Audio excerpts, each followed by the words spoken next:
Hello and welcome to the MegaCast by Actual Tech Media. Our topic today, supercharging your Microsoft on-premises and cloud services. That's right, this is a supercharged MegaCast. So get ready for some triumphant music and slow motion hero walkaways. Okay, so maybe not that, but we do have an absolutely epic lineup of experts here with us today. You will be hearing from innovators at Rubrik, Incorda, Microsoft, Pure Storage, and NetApp. These tech heroes have joined us to make sure that you are up to speed on all the latest tools and techniques for improving the performance of your Microsoft software and services. If you have not joined us for a MegaCast in the past, welcome to your first ever. Actual Tech Media created the MegaCast and EcoCast series to help educate technology professionals like yourself on the latest innovations and trends in enterprise technology.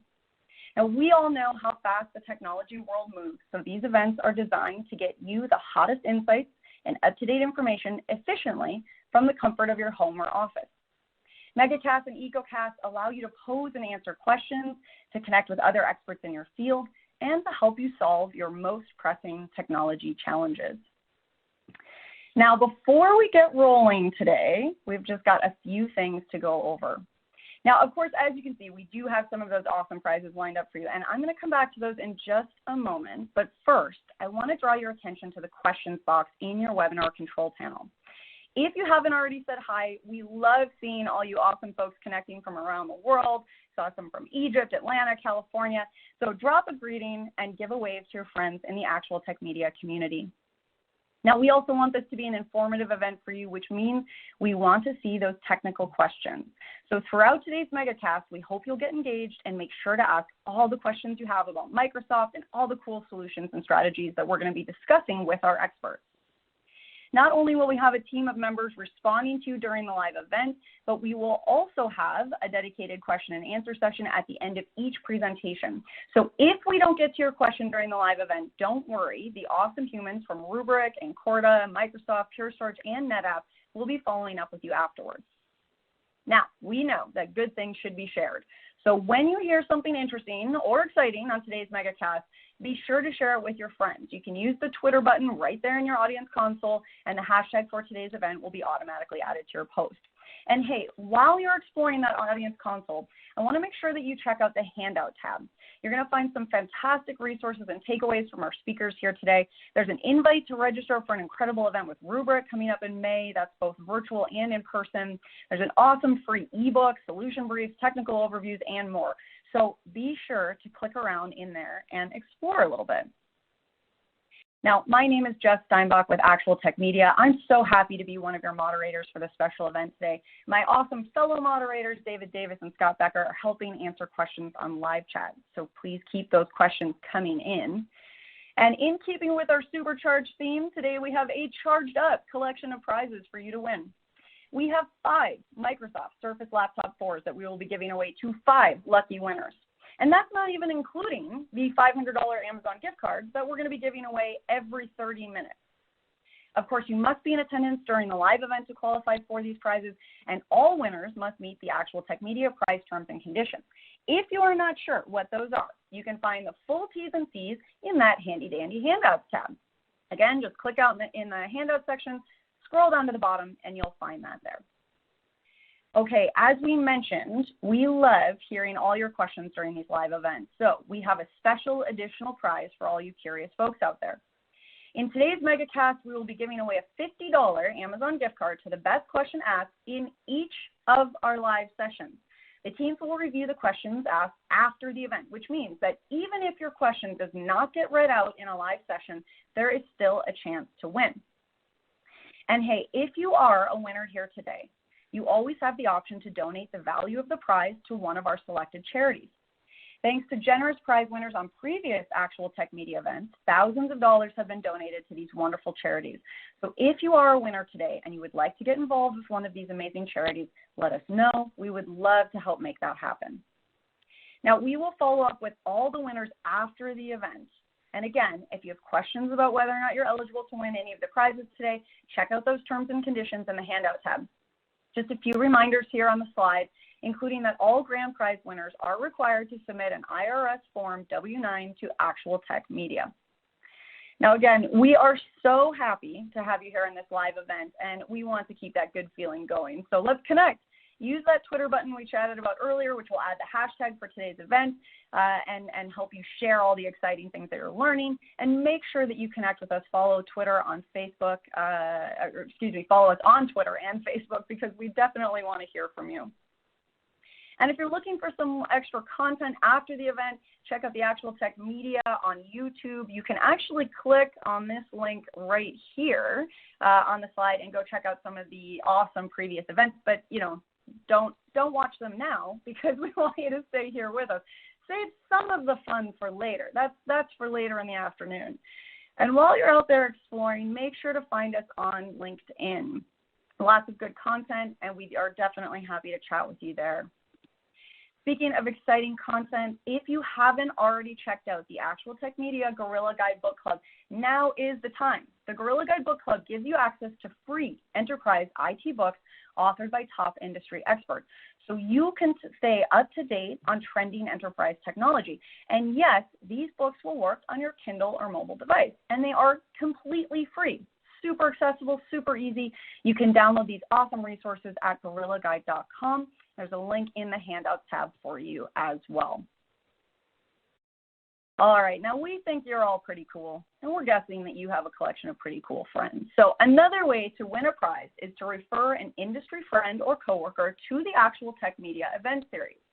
You will find the link to do that right in your handouts tab. Handouts tab comes up a lot, so if you haven't clicked on it, go find it.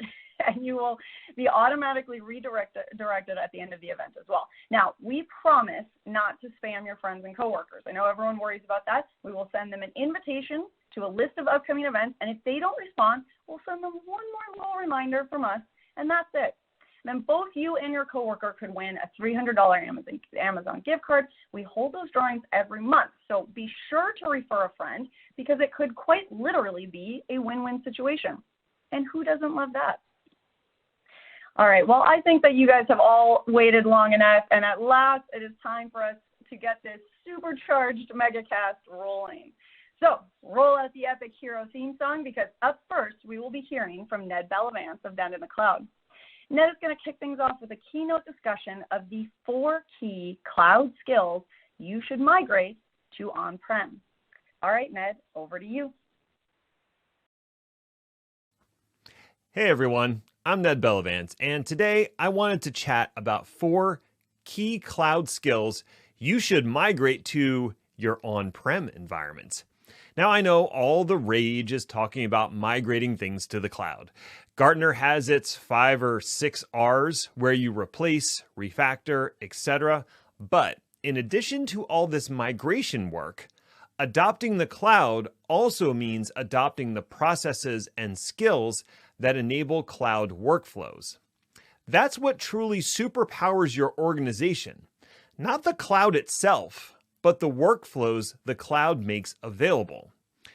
I have to tell you, the majority of failed cloud migrations I've seen, they didn't fail because the technology was lacking. They failed because the organization didn't make the necessary changes in skills and process to take advantage of what the cloud offers. The common result was a repatriation of workloads to on-prem and a feeling that the cloud, it just wasn't for them. Now, while public cloud isn't for everyone, cloud as a workflow and operational model is. Failed migrations only help illustrate that point. Instead of focusing on the technology alone, I thought today we could look at key cloud skills you should develop and incorporate in your on-prem environment. Skill number 1, focus on the process, not the tool. Speaking of not focusing on the technology, my first tip is to focus on the process and not the tool. Now, honestly, we all know that change in software is constant and relentless. New tools emerge while others fade off into the distance. Although, most tools never completely disappear. You still have some VB script running somewhere in your organization, right? So, despite the constant churn of tools, from Puppet to Ansible to Terraform, from Nagios to Scom to Prometheus and Grafana, Despite that constant churn, the process behind the tools remains fairly consistent when it comes to cloud. And that is a process that is self-service, customer first, and metrics driven. Now, we've all heard the term DevOps, and to a certain degree, the ideas behind DevOps were born in a cloud environment, but they apply to your on-premises applications and infrastructure too. The core tenets of the DevOps philosophy is that there should be a natural feedback loop between development and operations. Deployments should be frequent and incremental, and design decisions should be collaborative and involve all the stakeholders earlier on in the cycle. If you've implemented this philosophy and the processes to support it in your public cloud deployments, it is time to migrate that implementation down to on-prem. DevOps isn't just for public clouds, it's for everyone. Skill number 2, continue to develop your skills. Anyone who has raced headlong into the cloud knows how rapidly the public platforms change and evolve. New features, services, and options are constantly emerging, and it's difficult for a cloud engineer to keep track. Heck, most cloud engineers have taken the stance of learning one platform or cloud very deeply with an ancillary understanding of an adjacent cloud. There's simply too much to keep up with. Now, contrast that with traditional on-premises roles, where you really only had to keep up with a handful of technologies in your silo that shifted, slightly every 3 or 4 years. The rapid pace of innovation drives a need to constantly develop and update your skills in the cloud. Now, it's a grind at times, but it also opens up the avenue for innovation and acceleration of development and deployment. That same skills development philosophy can be applied to your on-prem environment, whether that's adopting software-defined networking, Kubernetes on bare metal, or a cloud-based backup solution. Keeping yourself in the habit of constant learning and training gives you the edge when trying to improve your on-prem environment.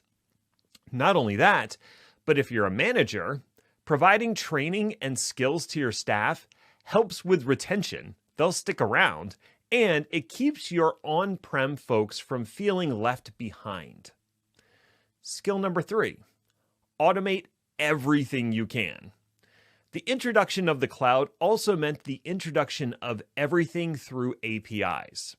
Having access to an API endpoint for virtually all cloud services made massive automation possible and a little easier than in the old days.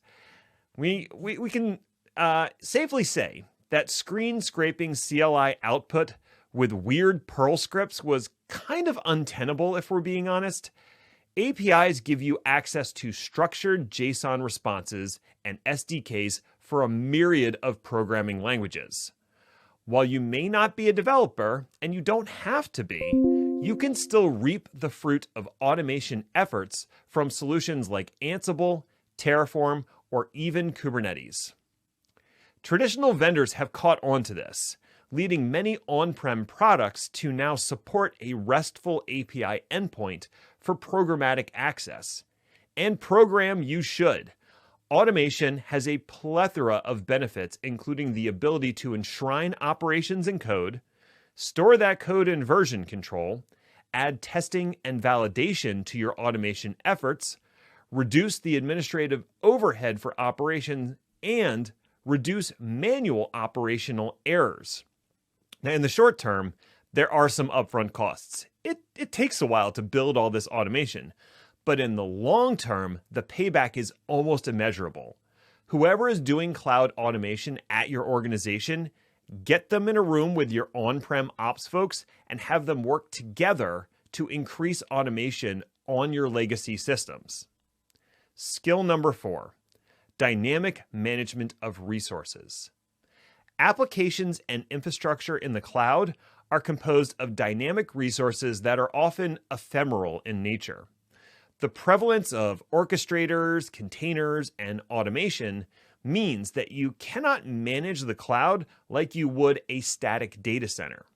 Configurations and settings need to adapt and evolve dynamically, and reliance on systems like IAM and DNS is increasing. Having a dynamic environment lets you adapt to changing demands, roll out updates rapidly, and respond quickly to critical issues. Now, orchestrators like Kubernetes follow a cycle of constant reconciliation with a declarative configuration that the orchestrator is trying to apply to a target environment. It's automation that's taken to the next logical level. Developers want to take advantage of such a dynamic environment, meaning even on-prem applications are becoming cloud native. The management of resources for on-prem applications has to become automated, proactive, and intelligent. Will you still have static apps running on static hardware?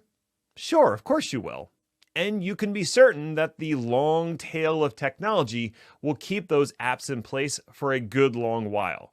But new applications and infrastructure will follow the cloud paradigm, and your operations need to evolve to reflect that. The true revolution of cloud wasn't just hosting your apps in someone else's data center. It was the introduction of managed services with a programmatic interface, self-service access, and resources only limited by the depth of your wallet. Modern cloud vendors and traditional on-premises folks alike know that few organizations will ever be all in on the public cloud. Honestly, it's probably hybrid for the foreseeable future. Cloud is coming to your on-prem environment, and I recommend embracing it with my 4 tips. Focus on the process, not the tools. Continually develop your skills. Automate everything that you can, and employ dynamic management of resources. Technology will play a significant part in your hybrid cloud adoption, but the greater portion will be you, the people, and your processes. Thanks so much for your time today. I would love to hear your thoughts on what cloud skills you find most valuable. You can find me on Twitter at Ned1313 or on my website, nedinthecloud.com. Until next time, stay healthy, stay safe out there. Bye for now.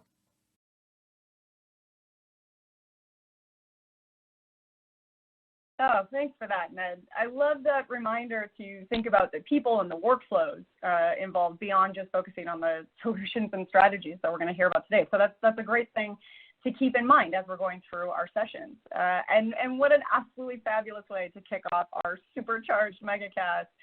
As you can see, we have a poll question up for you all. What we'd like to hear is, what is your time frame for adding new or updating existing IT solutions at your company? So what this means in this case is what's your time frame for taking action on some of the Microsoft optimization strategies that you're going to be learning about today? If you can take a quick second and fill that out. Looks like we're getting pretty even across the board, decent amount of not sure's, which is great because that means there's lots to learn today. All right, well, thank you to everyone who filled that out, but I think it's time for us to get rolling with our session. So it is my pleasure to introduce you to our very first presenter in today's MegaCast. Drew Russell, Technical Product Manager at Rubrik, is here to talk to us about Rubrik and Microsoft 365. Drew, thanks for being here with us today. The platform is all yours. Appreciate everybody taking a few minutes out of their schedule today to jump on our webinar. My name is Drew Russell, and I am part of the Microsoft security practice here at Rubrik. I want to spend a few minutes with everybody today talking about Microsoft 365. We're going to cover, what's the high-level landscape look like from 365 these days, and why that translates into more and more of our Rubrik customers looking at 365 data protection seriously for probably the first time, since they've been a part of that platform, and then dig a little bit deeper into the architecture aspects of how we protect 365 itself. So let's jump right into it here. Like I said, wanted to cover what does today's Microsoft 365 ecosystem look like. Part of my job is talking to customers across the globe, every industry you can think of, every customer size you can think of, and they're all telling me, almost the exact same thing. Now more than ever, their business critical operations are flowing through Microsoft 365. And by its nature, that means more and more business critical data lives in the 365 ecosystem. And if we look at the stats Microsoft provides around this, it tells the exact same story. Just this exponential growth that they've seen over the last 2 years, with that only increasing with hybrid work kind of being the new de facto standard that's in place, again, kind of across the globe here. The other thing that almost all of our customers are telling us is, they have a very limited last line in defense for this data. And that translates to 74% of the folks surveyed in this case have no data protection in place for this business critical data in 365. And since there is that limited last line of defense and all that business critical important data living in the ecosystem, today's threat groups view Microsoft 365 as a gold mine. And this is a direct quote from some of our partners over at Mandiant. If you're not familiar with Mandiant, they are one of the industry's leading cybersecurity incident response organizations. They're basically who gets called if the Fortune 500s of the world are breached. They go in and determine how that breach happened and then help the customer get back up and running. So these are the folks with the boots on the ground, analyzing real world attack situations. And they're, across their board, they're seeing a plethora of money being spent on understanding Microsoft 365 and then simultaneously how to attack it by these threat groups. That's one of the reasons why it's very easy to go out and find headline after headline, of these external attacks happening, across the board. It's not just one organization experiencing it. It's not just two. 70% plus of organizations have experienced some kind of attack happening in the 365 ecosystem.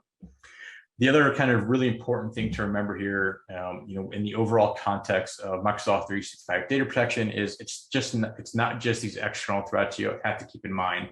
It's also these internal situations that can happen, whether it is, a rogue admin going in and, causing havoc, or like this example from KPMG where they went to apply a retention policy. And if you're not familiar with those, we'll kind of cover those next. They applied that retention policy to 145,000 users accidentally. And, with a click of a button, all of their chat history was deleted. So different situations like that really kind of have to be combined with these external threats that we're seeing in the ecosystem today to really understand, what the overall threat landscape looks like. So the next thing, you have to look at here is how does Microsoft look at data protection for Microsoft 365, specifically zero trust data security. If you're not familiar with that term, in essence, it means, never trust, always verify. And this slide is, in essence, a copy and paste directly from the Microsoft documentation where they are focused around complying with legal and regulatory standards. And the way they have that categorized is into these kind of 4 broad areas. And each of these areas have a multitude of tools underneath it to help achieve these goals. So let's kind of start with the left side here and work our way through the flow here. So first step here is pretty obvious, right? You have to understand what data lives in 365 in order to protect it. Once you understand that data, you can start doing things like apply different protection policies to encrypt it, to restrict access.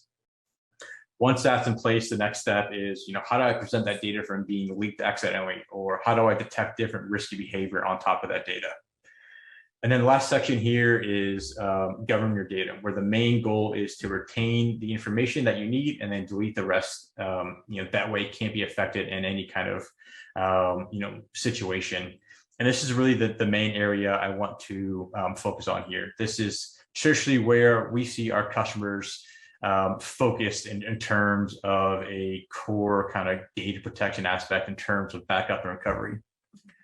So dig into the govern your data section, right? This is, again, for compliance and regulatory requirements, not for backup recovery. And this is by design for Microsoft.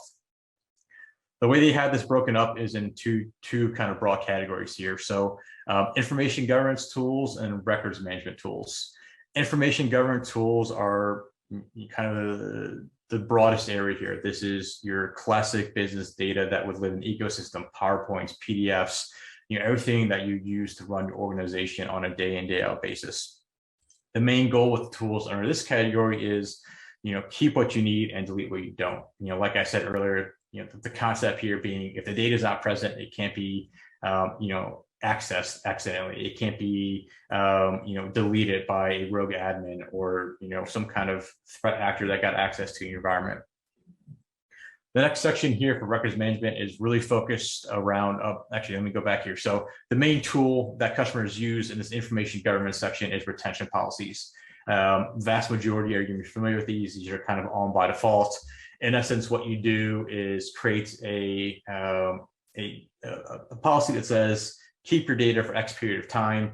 After that time period, it passes, delete that data from your ecosystem. And this is all automatically handled on the back end for Microsoft. So really a set and forget tool. All right, so going back to records management here, these are very specific use cases, kind of the diamonds here in the graphic. And the tools around this are very heavily centric around different legal and compliance tools or compliance regulations. And then other kind of very critical business data that can't be affected in some shape or form. The main tools we see customers using in this case is litigation hold. Pretty self-explanatory. What litigation hold is, mark some piece of data as being on hold. Once that data is marked, if anything is deleted or modified, a copy is again automatically created on the back end in the 365 ecosystem, so it can be accessed later on if needed. And this is either through their extensive e-discovery suite that comes part of 365, or exporting it out to the corporate lawyers involved here. All right, so now that we have kind of a high-level understanding of what these native tools are, the question that's really driving all of the conversations today around Microsoft 365 protection is, what would you do if you're hit by a ransomware attack? Or what would you do if you experienced a rogue admin or somebody on your internal teams accidentally deleting the business critical files in your ecosystem? And these questions are a top-down question usually. So they're being asked by the C-suite, they're being asked by the board of directors, and then probably just as importantly, or maybe even more importantly, is being asked by the cybersecurity insurance auditors. If you guys haven't had I'll call it the fun of dealing with cybersecurity insurance, the short version here is it is very difficult to get these days because so many payouts have been happening. The rates are just astronomical in this case. So if you're going through and if your company's looking at this insurance or trying to decrease your premiums, the auditors are going through and asking these questions. It's, do you have this business critical data living in 365? And if your Azure environment is compromised or your Microsoft 365 environment is compromised, what would you do in these cases? So, in order to answer that question right, you kind of have to understand what this threat landscape looks like and how these native tools enable you to recover from there. So what we've seen happening is, it's your core parameters being breached. It's not 365 itself. They have a very, very solid platform in place in terms of their security mechanisms, but that 365 environment is still connected to the rest of your ecosystem. So threat actors can get into your ecosystem through any number of means. Once they have that, we've seen them work their way up the stack to where they can get global admin access. At that point, they obviously have keys to the kingdom, so they can do different things like exfiltrate the data off of your platform, send it to their command and control servers, and then delete that data. Once that happens, you'll get the ransomware note, and then you have to figure out how to get that data back and get it back quickly. So the two options you have in place are to restore from those retention policies that we talked about earlier. In this case, though, they are since they're not designed for backup recovery, they can actually be used as an attack surface to your ecosystem. So like we mentioned earlier from Mandiant and their take on today's threat actors, knowing the Microsoft ecosystem extremely well. They're familiar with these retention policies. They went through, created a new one that said, find any data in the ecosystem that is older than a day old and automatically delete it. And just like that, everything is erased from the ecosystem.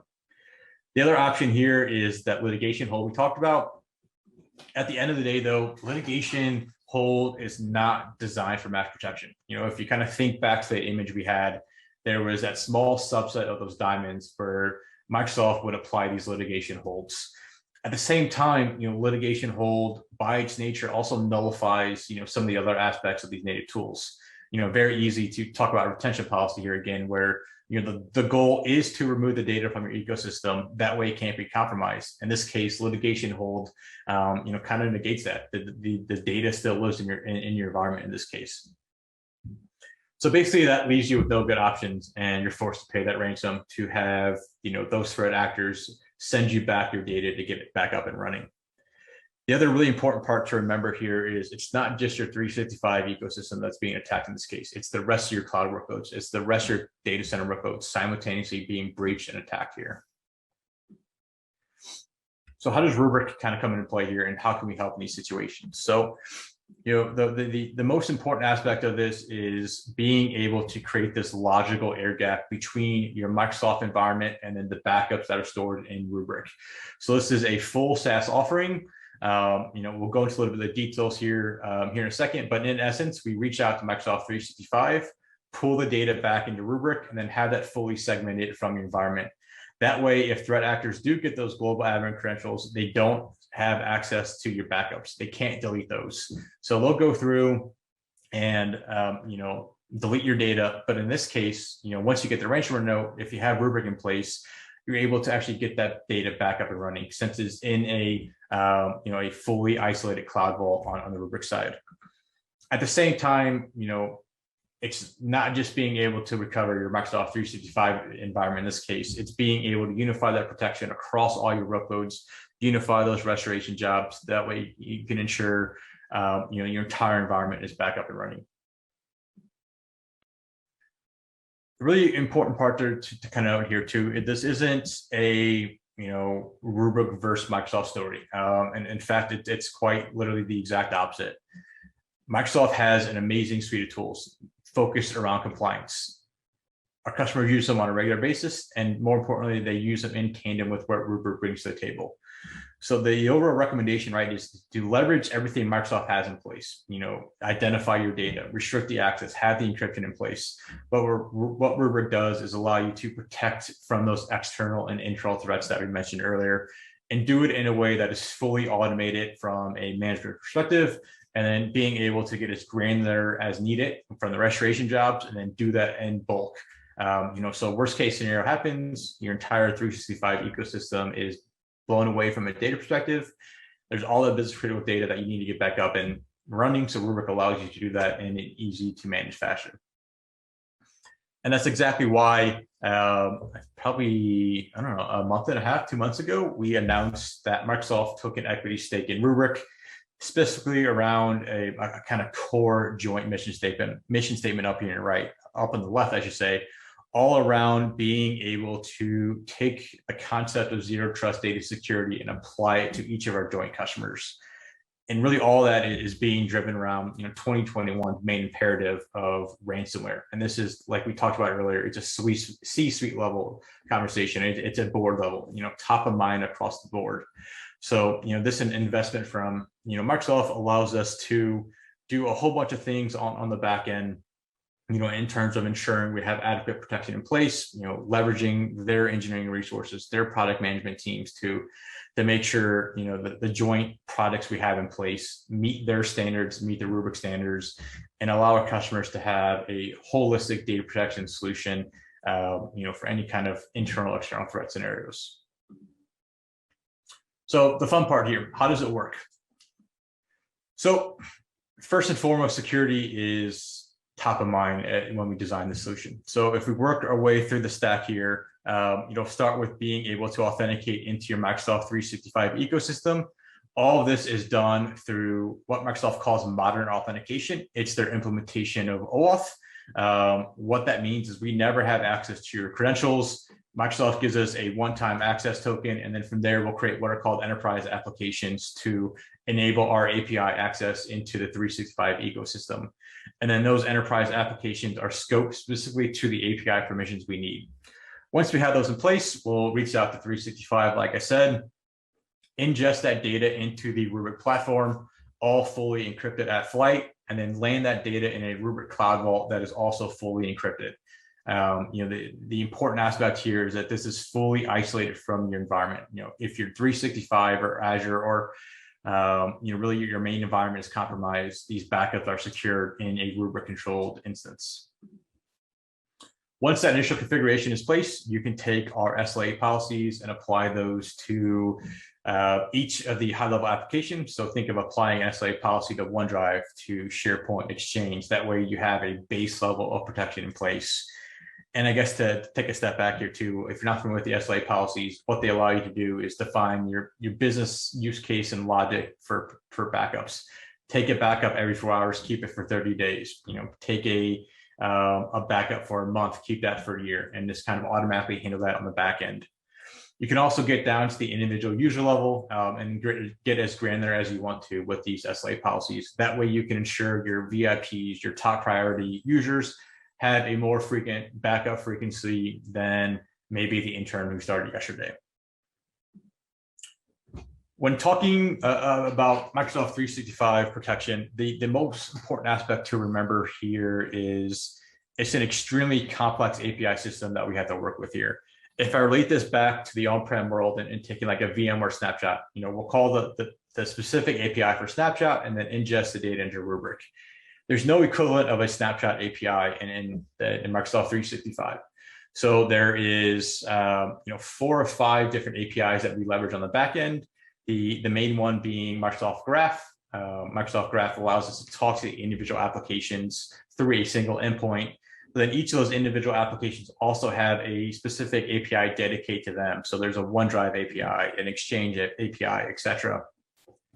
And each of these APIs have their pros and cons. So which one works best in situation A, which one works best in situation B, and at the same time, what happens if these API fails? They're used by something like 300 million users across the globe. So it's not a matter of if the API will fail, it's a matter of when. So how do we automatically handle those failures transparently and ensure that we are always ingesting your data according to the SLA you defined as part of your protection policy? The other really important part here is eking out the performance of these Microsoft APIs. So, since they are globally available, Microsoft does an amazing job of, maybe amazing job, not the best way to describe it, but they very, very heavily throttle these APIs. If we're talking to a single connection point in a 365, we can hit those throttling limits almost instantaneously. Which is exactly why our approach is to load balance our connections into the 365 ecosystem across multiple enterprise applications. And if you remember, the enterprise applications are how we have API access into 365. So we're able to achieve an industry leading level of performance to get your data back as quickly as possible here. The other part to kind of keep in mind here too is the underlying architecture plays a pretty important role in this as well. So under the covers, we're using the Azure Kubernetes service to dynamically scale up our compute workloads to meet your demand. So, for example, if you're taking a snapshot, we'll create a new container, or if you're doing a new resource job, create another container, and we can automatically scale those up to whatever whatever limits we need to ensure we're meeting your performance and reliability expectations. And at the same time, all of this applies to the rest of your ecosystem, whether it is in Azure or in your data center with vSphere. You can take these same SLA policies and apply them to those workloads as well, and then utilize the Rubrik Players interface here, which is our SaaS-based application, to manage the recovery of those workloads in the event of an attack. So that's all I really wanted to cover today. The main goal was to make sure you have an understanding of what today's ecosystem looks like for 365, both in terms of its overall usage and what the threat landscape looks like for that, and how Rubrik and Microsoft have joined together to offer a solution that allows you to take advantage of, best of both worlds. The native tools from Microsoft that are focused around compliance and regulatory issues, and then the core backup and recovery that Rubrik offers to protect you from internal and external threats. The other thing too is we're going to, I know we talked about doing a demo here. We actually have a new guided workthrough that we're going to send out as a leave behind here. You can get hands-on access to the player's interface and walk through a demo yourself. In my opinion, it's way easier to understand that ecosystem by clicking through and getting actual hands-on time. So we will send that out here after the webinar as well. So appreciate everybody's time today. And I am in chat here if you guys have any questions. So please feel free to throw those out.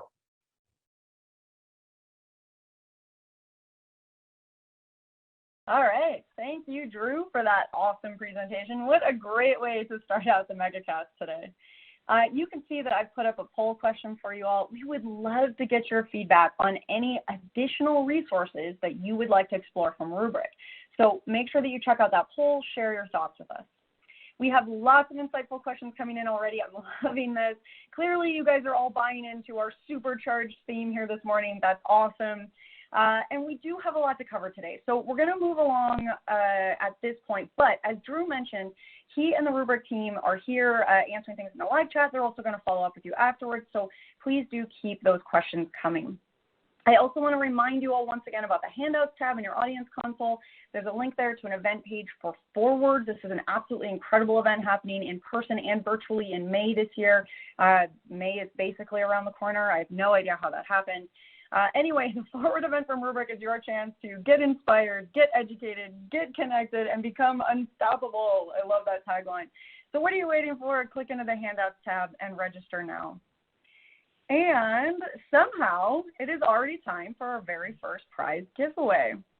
We have two awesome prizes here that we're going to give away. I'm just going to leave that poll up a little bit longer, so do click while we're kind of chatting here. All right, so the very first winner of a $500 Amazon gift card today is Nestor Ramirez of Colorado. Nestor Ramirez of Colorado, you have won a $500 Amazon gift card.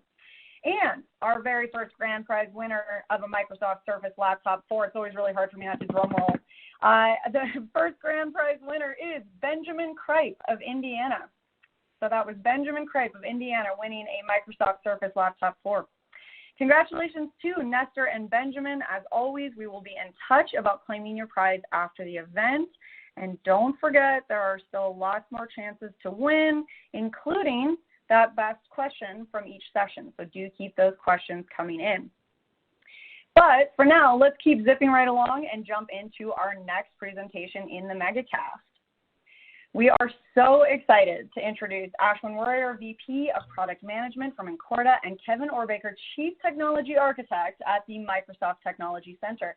Ashwin and Kevin, thank you so much for being here on our supercharged MegaCast. What a great day. Thank you. Thanks for having us. It's good to be here with you, Kevin. Let's get started. I think we're here to talk about Incorda's intelligent ingest and how that helps supercharge the Azure Synapse Analytics. So let's spend a little time talking about what is Incorda. For those of you who have not heard of Incorda before, it is a unified data and analytics platform on the modern data stack, right? It could be on-premise, it could be cloud. But the big value proposition is if you've got large amounts of enterprise data that's sitting in either your legacy applications like Oracle and SAP on-premise, huge transactional systems you use for ERP, HCM, customer experience, and so on.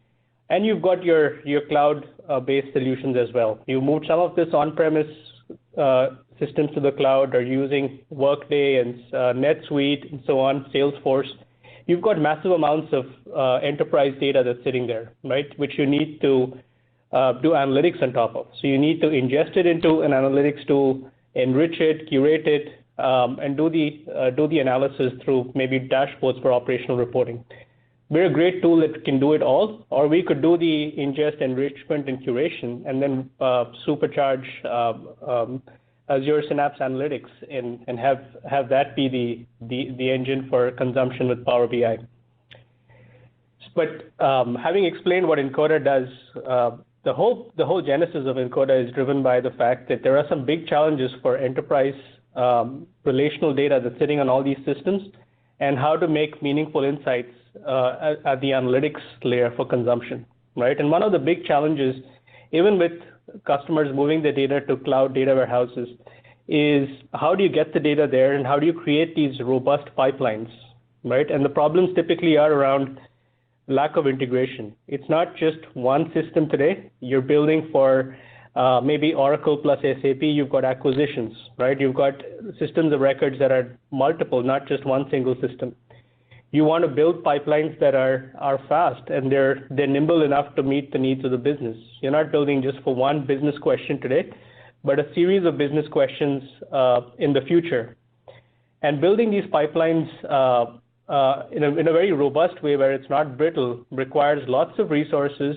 So it's resource intensive, time intensive, and it's expensive, right? To have all these data engineers building out these pipelines. And so if you look at the landscape of yesterday and what we at Encoder provide, the big difference is most enterprises historically have done maybe one incremental refresh a day. That means you've got new data in your enterprise systems, like invoices being updated, sales orders being executed, shipments, and all of that. You've got to wait for a 24-hour refresh cycle. Or in some cases, if you're lucky, they're able to do it in 12-hour refresh cycles. But that's not typically good enough, right? And when you do get the data, the query times are large because of the breadth of the enterprise transactional tables that you have to traverse through. To build these pipelines takes lots of engineers. It's weeks, if not months of development cycle. And so we were purpose-built from the ground up to provide a better solution, right? The goal being a lot of our customers get 15-minute incremental refreshes, hard as it is to believe for enterprise data. But I think the resource requirements, the days to deploy are all great differentiators for us. But if we were to hang our hat on one thing that is different, it's the amount of queries that our business users can execute, right? And to be a truly data-driven organization, the best metric to evaluate that is the number of queries that your actual business users can trigger and consume every day. And that happens if you have fresh data, right? If your data was stale and 12 hours old, the odds are I, as a business user, will never go back in and run multiple queries of the same set of insights on a dashboard because I know I'll get the same data. But if I can get fresh data, right, that is being updated in your systems of record, and I can make meaningful decisions on top of it, it could be period close invoices, it could be period close inventory adjustments, all of these which are true business problems, right, that require fresh data. It's extremely important for us to be able to do that. So that's the big value proposition in this pipeline that Encoder provides. So how do we do it? We believe that there's two big value propositions from our side. We have what we call blueprints. These are pre-built extract components, pre-built enrichments that we do, pre-built semantic layer to create a business layer abstraction of all the physical table complexities. And in some cases, if you're doing the analytics in Encoder, you've got your dashboards for operational reporting or your enterprise analytics. And if not, we have these entities that you see in the demo that we can push to Synapse for upstream consumption. So that's the big value proposition with blueprints. We've got several of these blueprints built out for different source systems, ERP systems. And the second value proposition I mentioned too, the second big value proposition is actually our secret sauce. It's called the Direct Data Mapping Framework. And here what we do is we make an exact copy of your source set of tables. So you have custom tables, extension tables. You don't have to build additional pipelines every time there's a change, right? We make an exact copy of your source. So if you've got custom tables, extension tables, it's very easy to create a copy of it, to run queries against it. And because we don't modify and physically flatten the data into a physical star schema on our side, we have the ability to almost low code or no code transformations on our side. We can easily create these logically flattened entities that you can either query within Encoder, or these entities could be the launchpad for sending fact and dimension tables to Synapse that you'll see with our demo. And so how does this fit in with the Azure Synapse Analytics? Well, we provide the foundational piece, which is the extracts from all these source systems. We provide the intelligent component of it, which is the direct data mapping framework we talked about, where with little to no code, you're able to take the blueprints that we provide for each source system, and we provide the ability to create these fact and dimension entities that you'll see in the demo. But at this point, I'll pause and I'll hand it over to Kevin to talk a little bit about, once we've got the data into Synapse, what is the value proposition upstream in the Azure ecosystem? So Kevin, take it away. Thank you, Ashwin. So thank you, everybody, for your time. I love this transition here because understanding what Encoder brings to the table really does augment and support the platform that Microsoft has put in place to do what we consider the modern data estate. And that really is moving away from your traditional on-premises, very expensive data RDBMS systems and going into a more high volume, high capacity, low cost, and really commodity-based platform for ingest, analytics, machine learning, predictive models.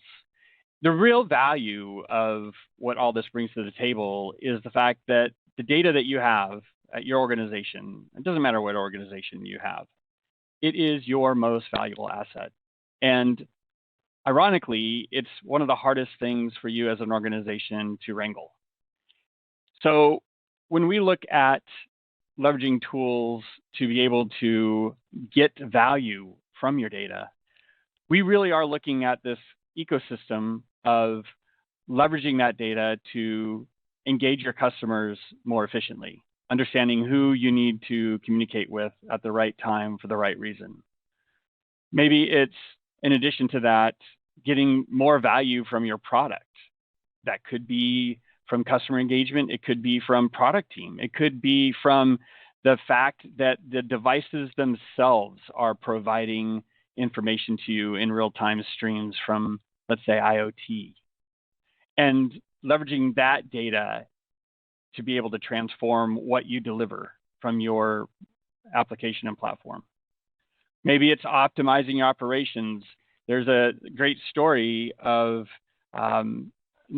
customers that we have here at Microsoft who have very large volumes, and sometimes just optimizing a few cents here and there can actually translate into millions of dollars saved in operational costs. And finally, being able to use data to give people the right information they need at the right time. You know, Ashwin mentioned the fact that traditionally having data brought in to your environment has been what I would call slow-moving data, maybe 24-hour refreshes of data. If you're lucky, maybe twice a day. But really, the value of data can only be truly materialized if it's real time. And the platform that we have provided is Synapse Analytics.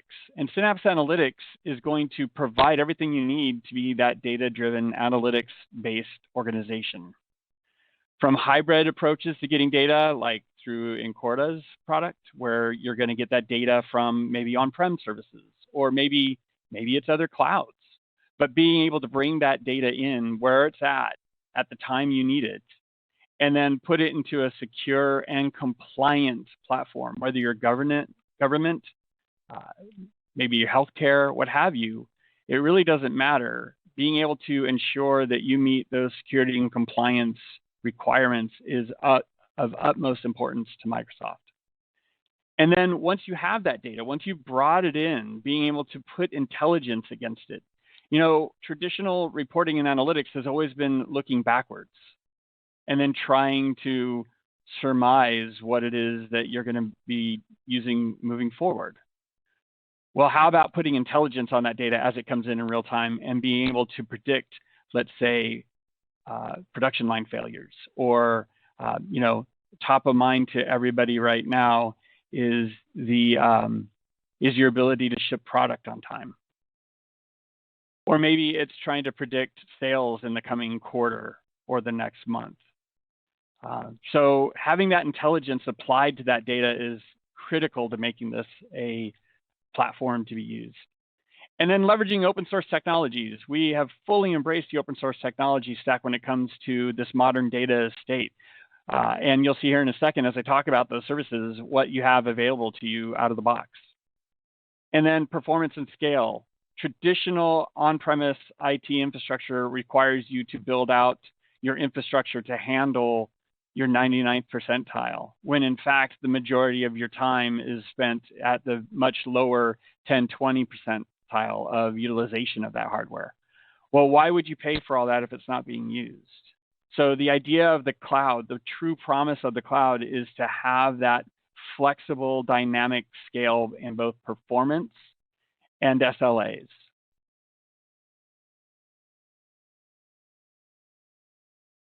So in the past, you've had your traditional business systems, which are RDBMS-based, schema on write, very highly performant, but very structured and very rigid. And then you had your, we'll call it the unrigid, or the schema on read level of processing, which was typically your data scientists kind of leveraging that flattened schema, maybe semi-structured data, but not structured. And the challenge has been combining those two into one. And Microsoft took a look at this and said, we can do better. We can make this better than that.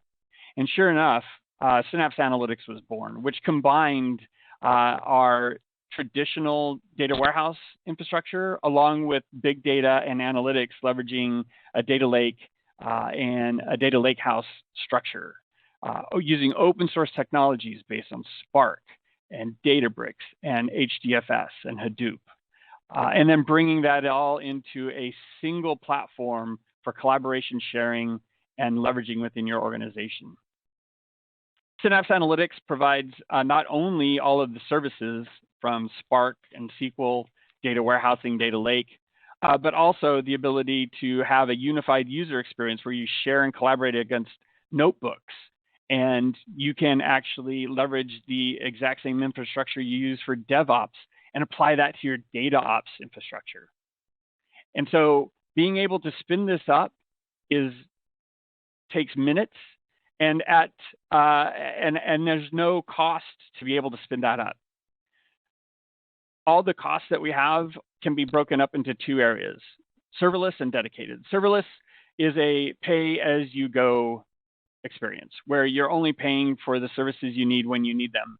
And when you're not doing anything, you're not being charged. And then dedicated is when you need that mission critical SLA, where a query needs to come in and a report needs to be materialized in milliseconds, not minutes or even hours. But in both cases, Synapse Analytics allows you to pick and choose what you need for the use case you have and leverage them both simultaneously. We give you a full studio environment for your SQL, where you can share and collaborate, build out visuals right there without having to go into any other tool or platform, being able to share that amongst your colleagues. And again, all applying that easy to use, secure, compliant platform.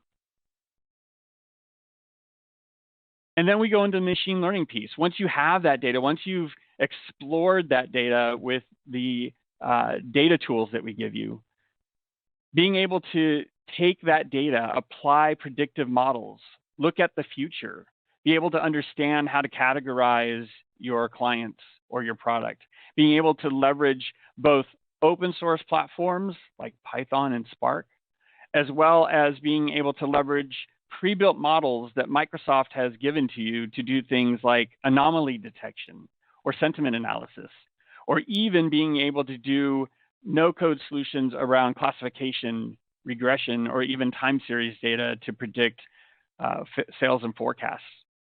All of this is done in a single pane of view, from data ingest using third-party tools like Incorda, to materializing that data in a simple to use SQL type interface, whether it be serverless or dedicated, and then using machine learning to build models. But it's not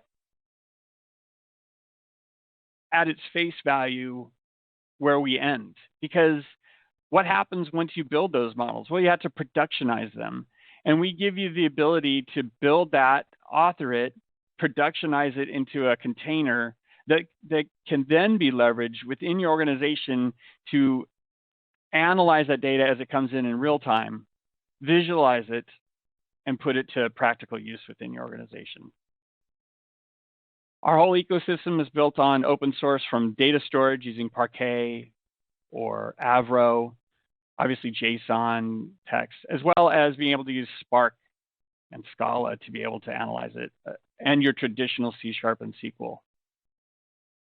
And then, once Encoder brings that data in, what about your transactional systems? Maybe it be a mobile app or website click activity, or maybe you want to bring in data from social media even, and bringing all that data from one place, from the data lake, into and through an integration and analysis operation, real-time operational analysis system. Well, we provide that in there as well, where you can take all the data from the various systems, and then finally governing that data, being able to govern it, whether it's from understanding the data and doing auto discovery of maybe PII or sensitive data to your organization, or maybe it's around isolating data from networks and being able to use VNets to be able to manage with a single click access to the different data sources from within your organization. The final piece that we have in here, which is a relatively new piece, is being able to take those operational systems that are in the cloud and being able to materialize them into your analytics. So taking that data that Encoder brought in from SAP and then merging that with transactional systems. Maybe it's from a retail store. And leveraging this thing called Synapse Links, which allows you to materialize that view into a column store view of data in memory into Synapse without ever ETLing it. So there's a massive amount of capabilities we have there to combine all of your data sources, those siloed, isolated data sources, all together in the lake. And then finally being able to visualize that in real time using Power BI and authoring that within the exact same Synapse space that all this data is in. It's a very, very powerful proposition for you as an organization to be able to have that data in real time, be able to materialize it, and take action upon it as you need it. So as far as the Synapse platform is concerned, understand that we provide everything from the analytics engine, the hybrid data view of that data, being able to do intelligent authoring, productionization in a simple one-click fashion, and being able to put the constraints and controls to keep the costs down and only leverage what you need when you need it. Ashwin, I'll give it back to you. Thank you, Kevin. What we'll do is quickly walk through a demo, maybe not the whole demo, but just a quick, a few parts of the demo. But imagine a scenario where you've got an Encoder VM spun up on Azure. You've got all the artifacts that we talked about with the blueprints ready to go. And if we set up the connections like we are doing here in the connections pane, and once we've got the schema set up, you can see that we got all the different schema tables that surfaced. And we talked about the blueprints earlier being a big value proposition. And this is one of the big value additions here, right? You can see that you've got all the different artifacts. We're looking at Oracle E-Business Suite and all the components that the E-Business Suite offering has. You can see all of these are pre-populated, which means the metadata to drive some of these extracts is already pre-seeded. You go in here, I picked a very simple example of a very simple dimension set of schema tables, and if you run this schema, you're basically doing an extraction from all your source instance. You're doing some of the enrichment associated with with these different tables and entities, and then you create the loaded result set in memory. So all of that is done in a very short period of time. And you can go look at the status of this job, and you'll see that all these different steps have been completed. Since it was a very small extract, it finished fast. So we've pre-populated this for the purposes of the demo, so we don't do this in the demo process. But once you've gone through this process of running an automated flow, you get to a point where you've made an exact copy of your source system, right? And this is typically what your 3NF source schema would look like in Oracle E-Business Suite, or similarly with SAP or other systems. Our big value proposition is we've made that one exact same copy. There's been no flattening. We didn't write any ELT maps using any of the tools. And we've got to a point where we've got, as part of a business schema, you've got a semantic layer with some business abstraction of all these physical entities we extracted. And this, in many ways, is our biggest value proposition, is how easy it is to drag, drop, review it, see if your logical query has all the entities, right? And this picture that you see here is really our secret sauce. It's called the Direct Data Mapping Framework. You could have like 2 or more billion record tables in a query plan, and you're basically flattening it out to create one single fact table, right? That's our biggest value proposition. This is then showing how we can go into Synapse and create the destination. So we would get the SQL endpoint. We would get some of the details around the SQL database, some of the credentials that we need to apply. And once we do, we would go ahead and then configure the same destination details on our site in Encoda. So right now, this table is not populated. It's empty, right? So we would come here. We would put the destination credentials. And once these credentials are plugged in, then we would start the orchestration of all these schemas that we loaded into Encoda, and we query to make sure that they provide the flattened result sets. We will push these into Synapse.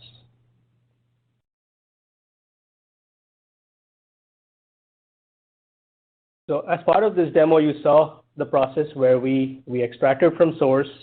We did some of the enrichments on our side. We created those multiple transaction tables that were logically flattened into one single entity, like a fact or a dimension table. And then we saw how we created all these different, we created the destination, and the next thing that we do is push these into the destination, which is our Synapse table that you saw. So in the interest of time, I'll pause here. I'll move on to the next slide and just talk about a customer case study, right, where we had a very good example of customers wanting to move some of their SAP data from multiple instances in different regions, in different geographic regions. And without having to create VPN tunnels and all of these things that are needed, we provided a very simple, lightweight data agent that would orchestrate the data movement from their SAP instances across these regions. We created the exact same flow that you saw through the demo, and a very seamless way for them to move this data and replicate it into their Synapse instance. So that's the gist of what this pipeline that we talked about today offers. And this is one such success story. So I'll pause here and hand it back. Thank you.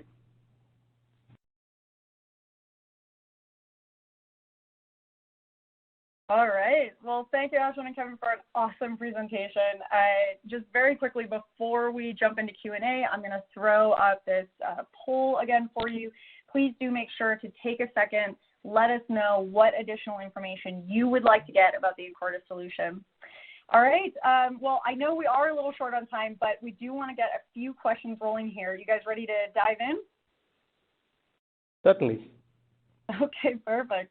Well, and first and foremost, we're getting lots of great feedback, a couple of high fives here for Encoda and Microsoft, so that's awesome. But let's talk about timelines for implementation. Greg is asking how long this would take to get up and running. It depends on the source system, but we believe for most source systems, it's a matter of days or weeks. In very very few scenarios where you've got very large pipelines, it's weeks, it's not months. And for very simple pipelines where you're leveraging the blueprints out of the box, just getting the data into Synapse for upstream consumption is, we believe, a matter of days or a handful of weeks at most. Perfect. Okay, quick and easy. Hopefully that answered that for you, Greg. Here's a multi-part one from Deepak. Does the solution provide backup and restore for all M365 applications with integration? Also wondering about air gap protection from ransomware, capable of restoration at a granular level. So 3 questions in one. Way to go, Deepak. Kevin, do you want to take that? I think from our perspective, we've got backups. We've got every incremental update along with the full load in our system. There are backups on the Synapse side, upstream in the food chain. Kevin, if you want to add more.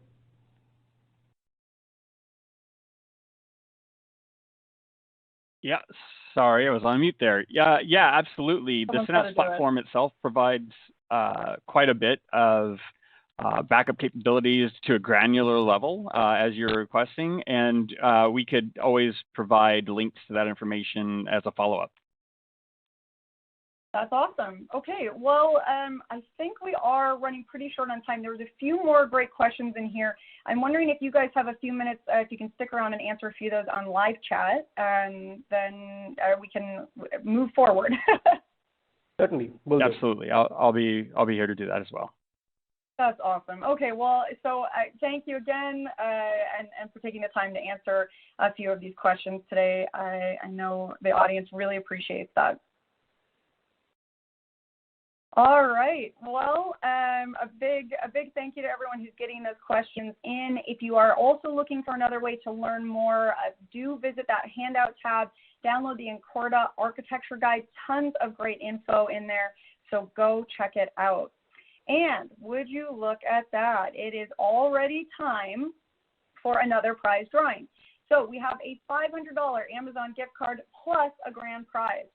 Our next winner of the $500 Amazon gift card today is Marak Niradka. Niradka? I'm going to do that again. Marak Niradka. I apologize, Marak. I am sure I am pronouncing your name incorrectly. It's M-E-R-A-K, last name N-I-E-R-A-D-K-A. And our winner for the grand prize Microsoft Surface Laptop 4 is Monty Hartman of Colorado. Monty Hartman of Colorado. So congratulations to Merrick and Monty. Sounds like quite the duo there. And we will get in touch with you both after the event. Now, don't forget that there are still 2 more chances to win a prize today, plus that $50 Amazon gift card for the best question after each session. Even if we don't have time to read your question out, you're still entered to win. So do keep those questions coming. And we're going to keep zipping right along and jump into our next presentation here in the MegaCast. So next session in today's Supercharged MegaCast, don't forget that, we are so excited to welcome Melody Zacharias, Senior Microsoft Solution Marketing Manager at Pure Storage. Melody, thank you so much for joining us today. The platform is all yours. Supercharge workloads on premises and in the cloud with Pure Storage and Microsoft. Hi, my name is Melody Zacharias, and I am speaking to you from my home office in British Columbia, Canada. The topic of hybrid cloud has become so common that it is almost as though we have forgotten what it means. But we have certainly not forgotten the pain that it can cause. Where to deploy applications today is not a one-size-fits-all decision. Each solution is unique to each problem to ensure the best results. We often say that we have a new way of approaching problems, but when we really get down to it, do we truly know what that means for each scenario?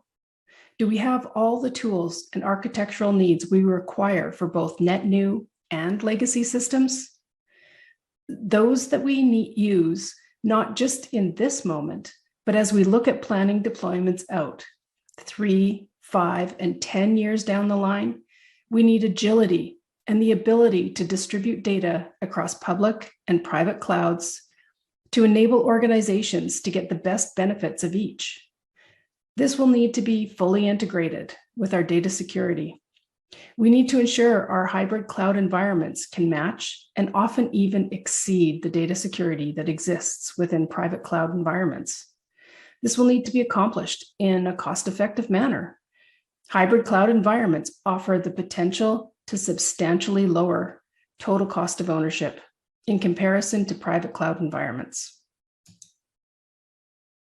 With the understanding of the importance of a hybrid cloud model, continuing the questions on how to service the hybrid strategy has evolved to become an essential element in the infrastructures of organizations, ranging from the smallest startups to the largest corporations and government entities.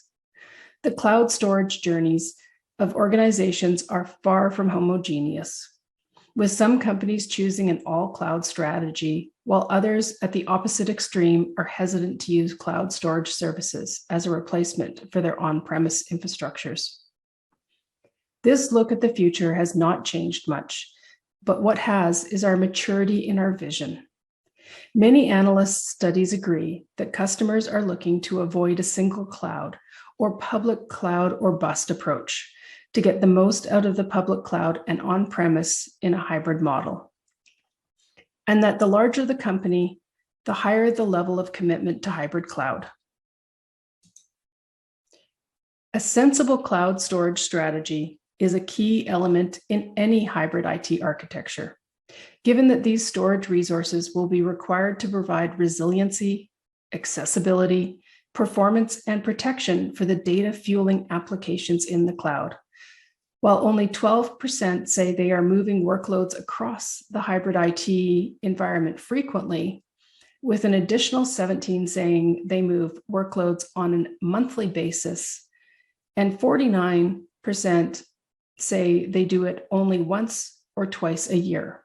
That is still a significant frequency when you consider the amount of work that it takes to move that data.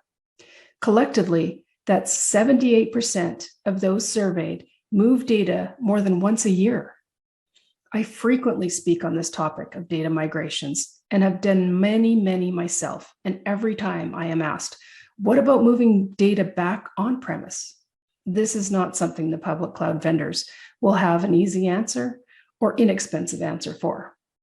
A sensible cloud storage strategy is a key element in any hybrid IT architecture, given that these storage resources will be required to provide resiliency, accessibility, performance, and protection when fueling your applications in the cloud. Through hyperscalers generally do not charge customers with fees to import data into their clouds, they often use cloud egress charges to deter customers from exporting or accessing data outside of their cloud infrastructures. 34% of organizations claim that these egress charges impact their use of cloud storage. 32% claim egress charges slow down their adoption of cloud storage. Organizations that underestimate the amount of data moving back and forth from cloud to on-prem are occasionally surprised by large bills for egress fees. In some cases, egress charges result in organizations repatriating their data back to their on-premise infrastructure. The ability to solve the egress issue is directly tied to storage and a rich set of data services. The data services layer also has a direct impact on application design, mobility, and the APIs that developers code to. The quality of the storage and data services available can make or break successful hybrid cloud strategies. In fact, most application enterprises would like to move to the cloud, were written well before the cloud, and were never written with the cloud in mind. There are significant challenges in establishing an efficient, streamlined hybrid cloud environment due to fundamental differences between on-premises and hyperscaler cloud environments. There are 4 key challenges companies face when designing a hybrid or multi-cloud environment. The first is different application architectures. On-premises-based application architectures are rigid and typically require pre-planning infrastructure that can take days, weeks, or even months to stand up. Hyperscaler-based architectures are fluid and can be spun up on demand with little or no human interaction. These architectures don't translate well to each other in their native form and often have subtle but critical differences between them, even across the different hyperscalers themselves. Second would be different data services and APIs. Traditional on-premise solutions have extensive enterprise resiliency capabilities built in, but they rely on humans to provide access to data. Hyperscaler API functions as a core method used to access storage, eliminating the human factor, but providing substantially less resilient storage in the range of 3 or 4 nines versus 6 or sometimes more, and significantly less features than traditional enterprise applications require. This creates a challenge in choosing which architectures to develop on and support, and can lead to inefficient development and redundancies in development teams. The third difference, or which is really an inconsistency, is the management system. Different systems create management silos and requires retraining resources or sometimes retooling entire environments to manage the different environments. Finally, bringing us to consumption models. Traditional on-premise solutions require long-term planning and purchasing programs, whereas hyperscaler consumption is on demand and pay-as-you-go. Some of these differences are being bridged. On the application layer, orchestration tools like Kubernetes and Portworx are allowing enterprises to build common application architectures on their private and on-premise clouds and in the public cloud. With pay-as-you-go on-premise consumption models like Pure as a Service, you can get a more consistent on-demand consumption without paying for underutilized assets that are depreciated over years. When it comes to storage capabilities and management, flexibility in terms of consuming data across a hybrid cloud environment, these differences are very real and hinder adoption of hybrid cloud use cases. Designing a seamless, unified hybrid cloud is complicated, and your data layer strategy can make or break your hybrid cloud design.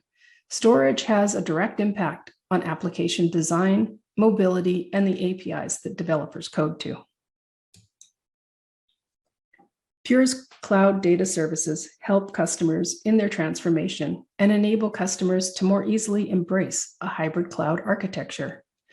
Pure Cloud Data Services run natively on Azure and pave the way for more traditional enterprise applications to migrate to the cloud and deliver new cloud storage capabilities for both existing and new web-scale applications. With Pure's Cloud Block Store, Cloud Snap, and Object Engine technology, which all run atop Azure, customers will be able to easily migrate applications to the cloud, run hybrid across on-prem and cloud, use the cloud for backup, disaster recovery, and while developing more sophisticated web-scale applications. Our cloud data infrastructure and cloud data services are seamlessly integrated so that they can unify your cloud and your cloud data management layer, deliver a simple but robust control plane, along with assets of consistent APIs, making managing your data simple, secure, and consistent everywhere.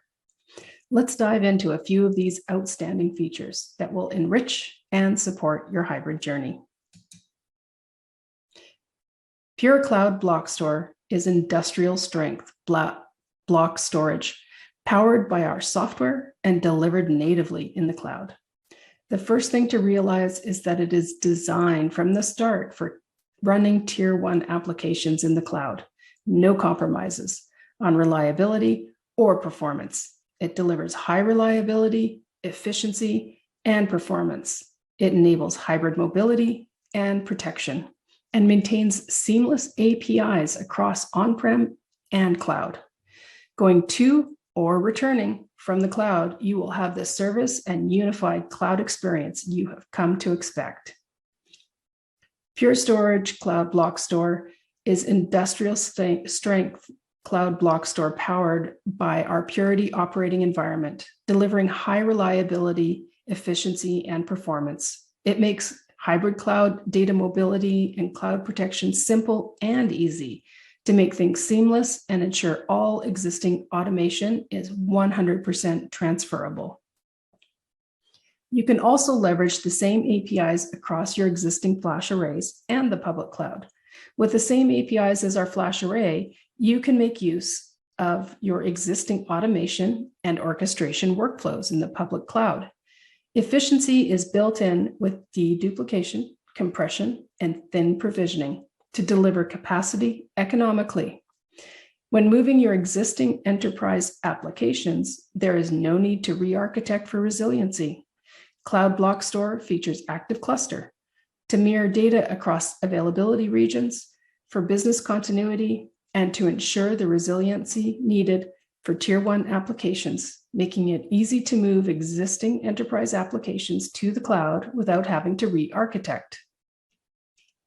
Cloud Block Store is hybrid by design with bi-directional data portability and protection across your hybrid cloud. Replication enables you to move your data to wherever it needs to be processed. It is flexible so you can consume on a pay-as-you-go model to best match your needs for production and development. Our Cloud Snap for Azure is a simple, automatic snapshot backup built right into FlashArray. Cloud Snap implements a new type of snapshot, a portable snapshot, which encapsulates all the snapshot metadata inside the snapshot itself, enabling it to move and live off of FlashArray. And portable snapshots are incremental and space-saving, making replicating them fast and cost-effective. Snapshot enables replication of snapshots to Azure, enabling you to create a retention store in the cloud. Think of the possibilities with Cloud Block Store. You can also recover with Cloud Block Store in the cloud, which enables disaster recovery, and application migration use cases. Now, so often the crux of a tool comes down to management. All of these copies are managed from a consistent policy layer. You can see them and schedule them all right inside the FlashArray GUI, inside the Pure One snapshot catalog. You can get a single view of your snapshots in all these locations.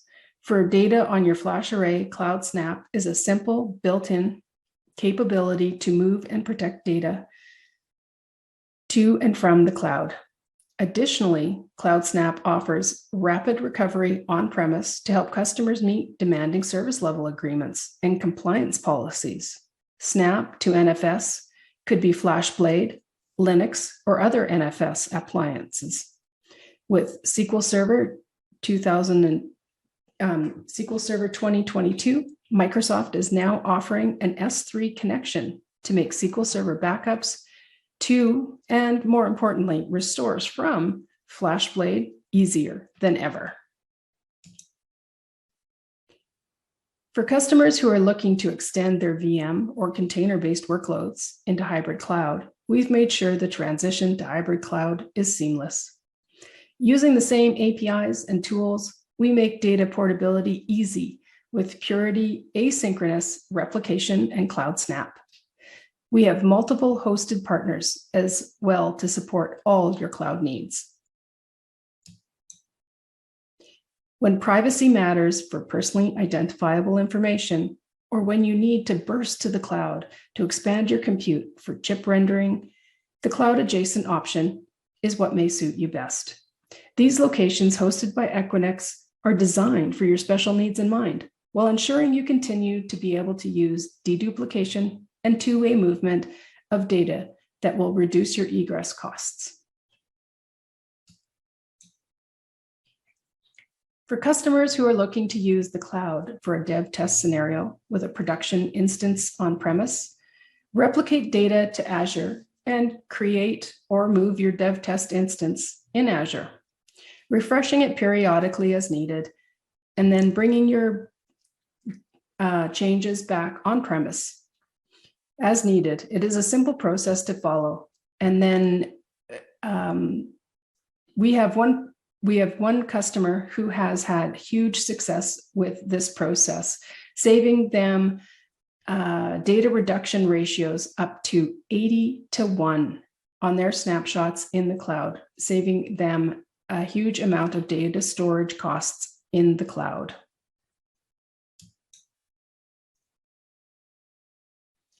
Eliminating the bottleneck with the pure data-centric architecture for Microsoft applications, which lets you do more with data by offering resiliency and consistent performance for your mission-critical Microsoft SQL Server workloads. It scales seamlessly through Microsoft System Center and Microsoft Azure integrations that power your private and hybrid clouds, allowing you to innovate fast by empowering DevOps with the pure PowerShell SDK. Microsoft applications, whether databases, virtualization solutions, development environments, server operating systems, or collaboration tools, must remain available and deliver the performance needed to compete in a digital world without significant overhead. The pure-centric architecture provides just that. The Pure architectures are designed to support on-premises and cloud services that require resilient and consistent performance to meet the needs of today's mission-critical Microsoft workloads. If you're staying on-premises or going to and from the cloud, we cover the architectures to accelerate your Microsoft applications. I'll let solutions engineer Julian Cates explain more in this demo. First, we have the on-premises components, which in this design are spread across 2 physical data centers in a metropolitan area. There is a vSphere cluster which spans both data centers, and a Windows Server failover cluster with SQL Server failover cluster instances built on top of that. 2 Pure Storage flash arrays provide the primary storage for the cluster. There's one located in each data center, and they are configured as an active cluster. That means the volumes we're using for the solution are grouped together in a pod and are kept synchronously replicated between the 2 arrays. Data is accessible for reads and writes from both of them simultaneously.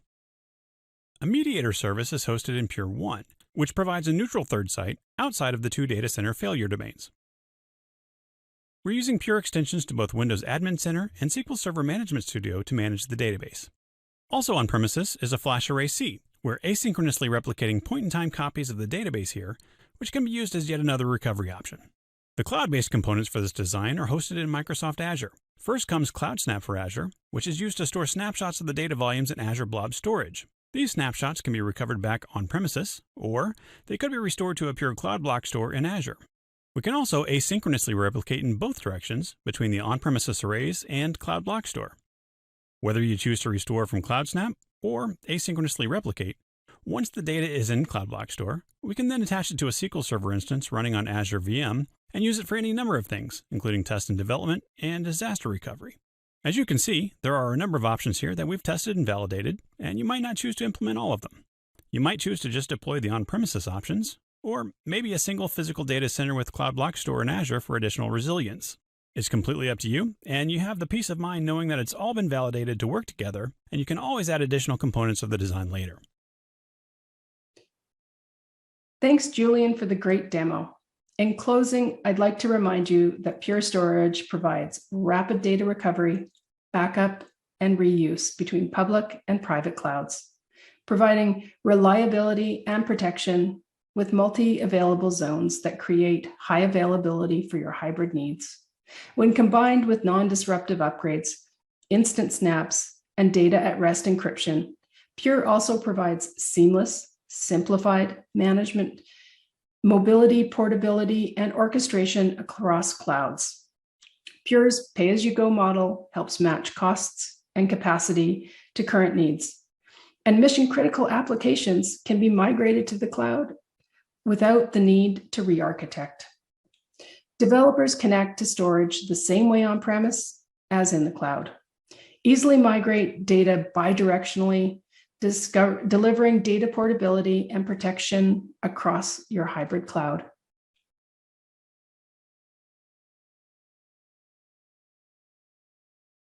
All right. Well, thank you, Melody. That was such an interesting presentation, and I'm so happy you could stick around with us to answer some questions from out there in beautiful BC. Yes, it is always beautiful in BC. You've gotten a few shout outs in the chat from your fellow West Coasters. So I want to point out that one more time we have the poll question up, so please do take a minute to give us your feedback. Let us know what else you would like to hear from Pure Storage. Melody, you ready to jump into some questions here? Absolutely. Awesome. Okay. Well, let's start with Ron here. He's asking, is the S3 connection from Microsoft timed, or do you get full throughput until task is completed?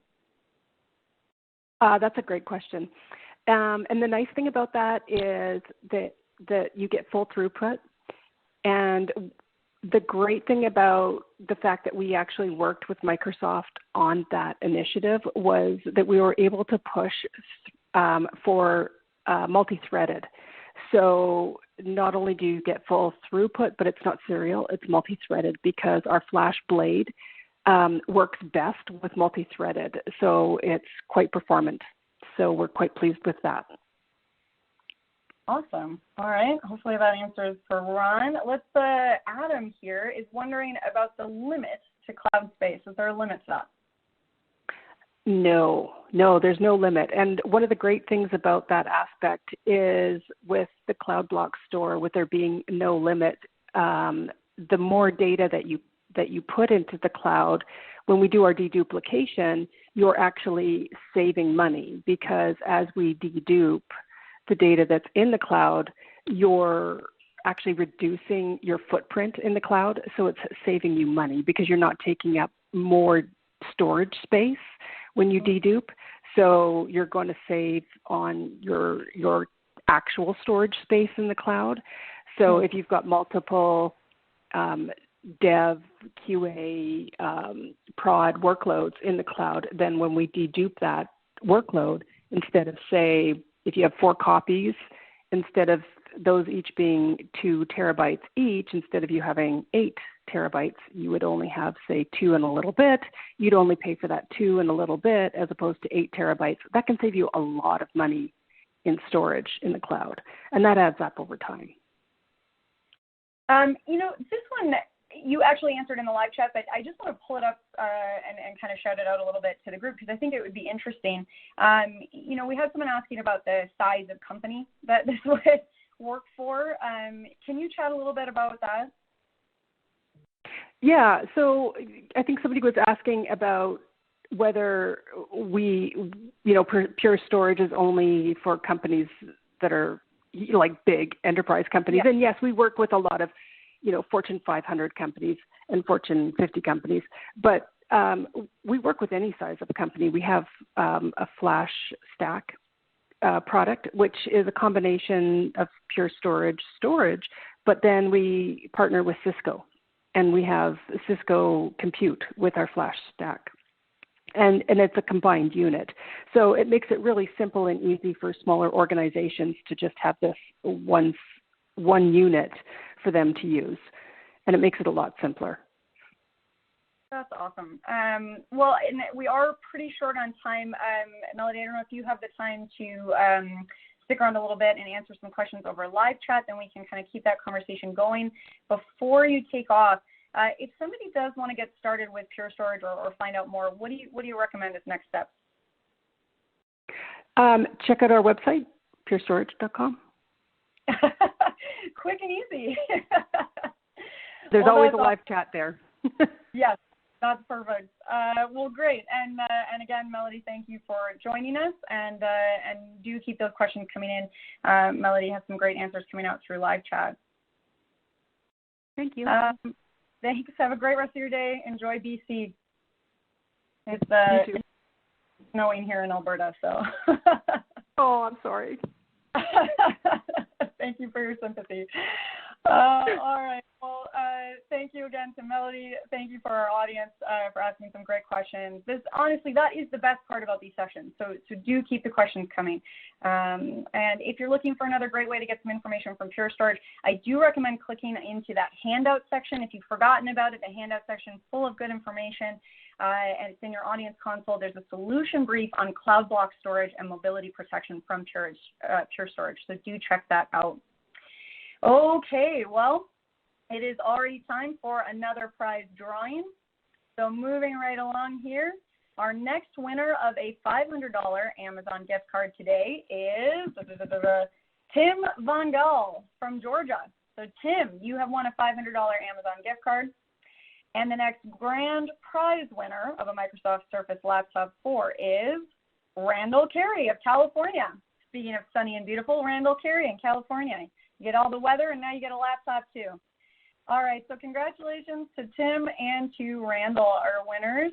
And keep in mind, there are still more chances to win, so stay tuned. All right, well, it had to happen eventually, guys. We've done it. We have just reached the very last session in our Supercharged MegaCast. Luckily, it is just as epic as all the previous sessions, and I am so excited to introduce you to Will Stowe, Principal Architect at NetApp. Will, thank you for being here today to wrap up our MegaCast. I will hand the mic over to you. Hello, this is Will Stowe at NetApp, and today we are here to discuss hybrid and cloud-native storage solutions for Microsoft workloads. So we'll go ahead and get started, and we'll kick things off with a quick discussion around the history of NetApp and Microsoft working together for the past 20 years. NetApp started working with Microsoft-based workloads in the early 2000s with our old filers.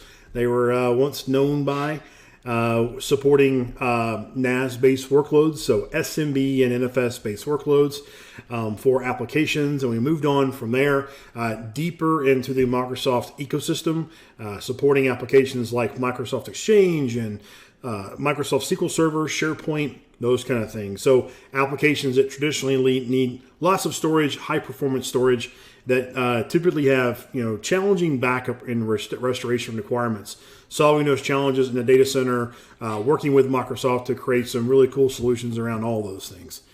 Moving on from there into the era of private cloud with Hyper-V and Microsoft System Center, working with Microsoft to develop integrations into both Hyper-V and for System Center, things like SMIS providers, tying into System Center for replication of workloads from one data center to another, fast provisioning for Hyper-V virtual machines, those kind of things. Again, adding value to an already very good and very able stack of technology.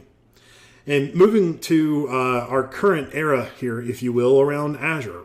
Everything with Microsoft today still rolls into, or very much rolls into, Azure or Office 365. Even if you're in the data center, there's still going to be a lot of both of those things are going to be part of your ecosystem.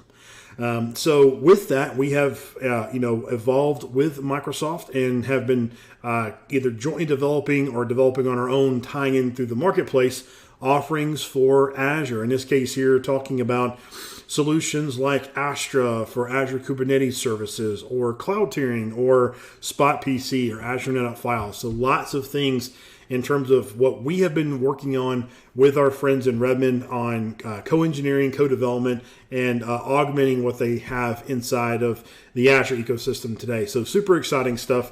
We're going to cover a few of these today in our conversation. Before I move from this slide, just want to point out a few things on the right-hand portion of the slide here. Our Partner of the Year awards, we have more than a few of those that we have graciously accepted over the past few years. Again, working with Microsoft very tightly. And the crux of this is to just point out and articulate that the relationship with Microsoft is incredibly strong. So as they are, continuing down the road of innovation, we'll be there with them in lockstep. So we're going to discuss 3 products in the NetApp portfolio today. The first one is going to be Cloud Volumes on Tap. Now let's take a quick second, kind of explain what this actually is. So Cloud Volumes on Tap is a marketplace offering inside of the Azure marketplace. We are available across all the hyperscalers marketplaces. However, we'll focus on Azure specifically today. It is a full-fledged version of ONTAP, which is our storage operating system. So basically how this works is we would deploy our operating system, our image, onto a machine type inside of Azure that builds out a virtual machine, either one or two, that are highly available or individual nodes that provide all the features of ONTAP. So it consumes native cloud storage and native cloud compute and networking and all those things like any other virtual machine would. But it gives you all the value of ONTAP. So rather than you spinning up a traditional Windows server or a Linux box to handle storage type of requirements, you can use ONTAP instead and get all the additional value and rich data management features that we provide. So the great thing about Cloud Volumes on Tap is that if you're a NetApp customer today, as an example, you can maintain and persist the same workflows and processes you have in your data center, in the core, at the edge, whatever, inside the cloud. So I can still use Ansible. I can still use all the scripts and the processes and really all the IP that your team, your organization has developed over time using NetApp technology inside the cloud. So it becomes just an extension of what you've been doing for years in a data center. So it's a very quick and easy jump into cloud storage. So at a high level, we can use Cloud Volumes on Tap. One scenario would be for replicating data from the data center or the edge into cloud using our SnapMirror technology. Now, SnapMirror is really beneficial because rather than doing a traditional file copy, rsync, robocopy, etc., to another server inside of the cloud, inside of Azure, we can use SnapMirror, which is a block-based replication technology, to move only the relevant data that you need to move. So there's no redundant data having to move around. We compress it, we reduce it down, deduplication, to just its smallest set of kernel of data that's needed to move that data from one location to another. And at that point, once that initial synchronization is done, we're only moving those change blocks in a 4K block set. So incredibly efficient, very fast, very performant way to move big chunks of data into Azure. And the other piece, again, with that is we support with Cloud Volumes on Tap snapshots and NFS, SMB, iSCSI, thin provisioning, all the storage efficiencies, on and on.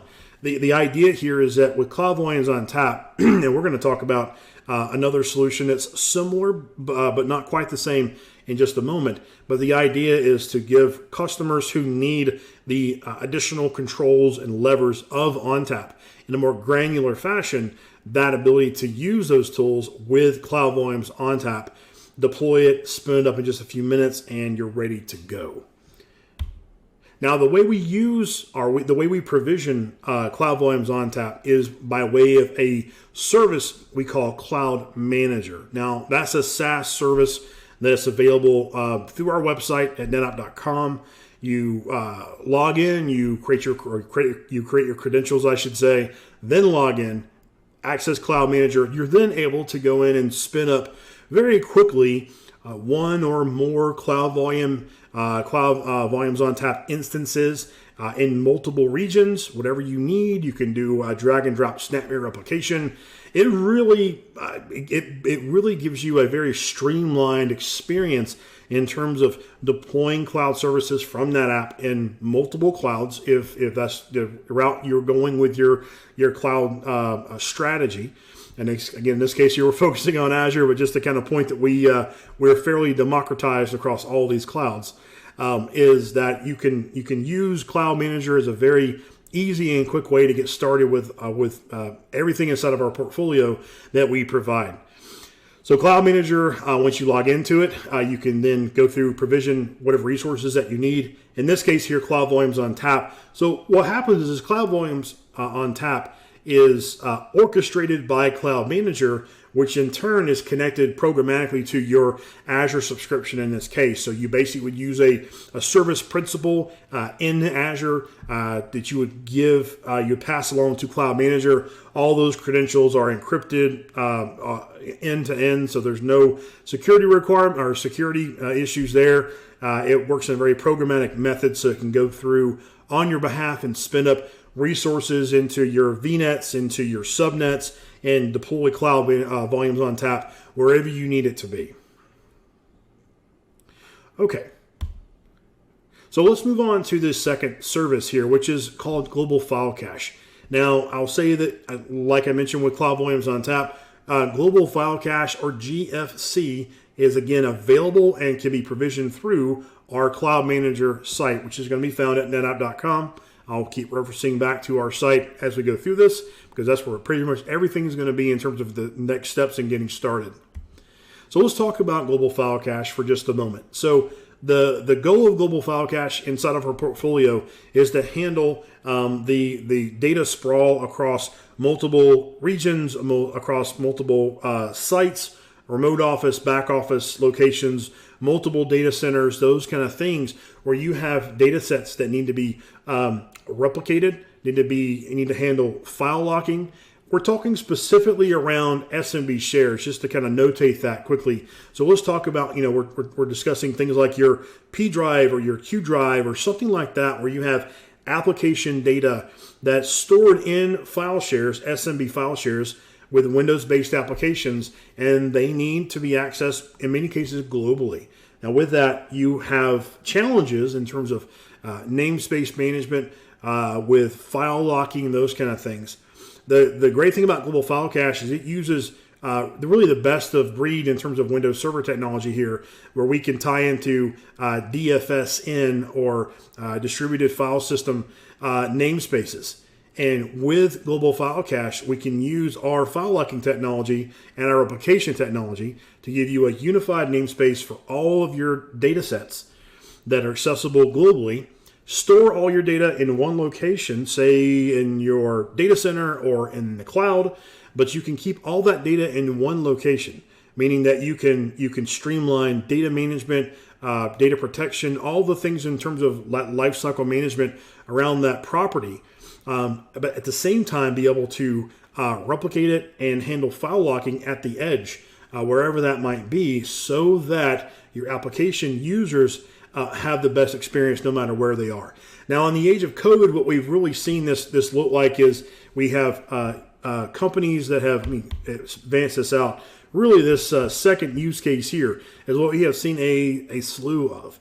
Lots of customers deploying in Windows Virtual Desktop, and they are deploying virtual machines. They need access to file shares. They're typically companies are setting up WVD deployments that may span regions for availability purposes, those kind of things. And you need the ability to replicate data or have data accessible across those farms, and depending on where your users are coming in from. So this is where Global File Cache makes a lot of sense, because we're able to use GFC's technology to have the data at the user's machine, no matter where they are, while still storing it centrally, managing it, backing it up, protecting permissions, on and on, but giving the user the best experience possible by smartly replicating the data to that location on an as needed basis. So we've got that first jump of the data from one location to the other, but at that point we're going to cache it at the edge and also manage file permissions, file locks, those kind of things, so that you have the best performance and the highest level of security, at the same time maintaining a common data set at wherever location you decide you want to run that data from. So again, looking at it from wherever cloud that I'm in, focusing on Azure clearly in this example here, or in my data center. If I decide I want to keep that data in my data center, I can use Global File Cache to have that data, critical data for my application users, available to them no matter where they're accessing it from. It's a very, very powerful service there. Okay, Now let's look at the third service here. And this is actually a bit of a curveball. Everything I've shown you up to this point has been NetApp services. We have SKUs for them. We sell them. Azure NetApp Files is not one of those. Actually, Azure NetApp Files is a Microsoft service co-engineered with NetApp. We help build the service. We help maintain the service. But Microsoft runs it. It's sold and supported by them, powered by NetApp technology. In this case here, we're talking about all-flash storage arrays by NetApp running in the Azure data center that we can provision storage from quickly and easily to your subscription on as you need that storage through the Azure portal, through Azure CLI, through REST, Terraform, Ansible, whatever flavor of automation you prefer to use. The great thing about Azure NetApp Files is that it gives you extremely high file performance.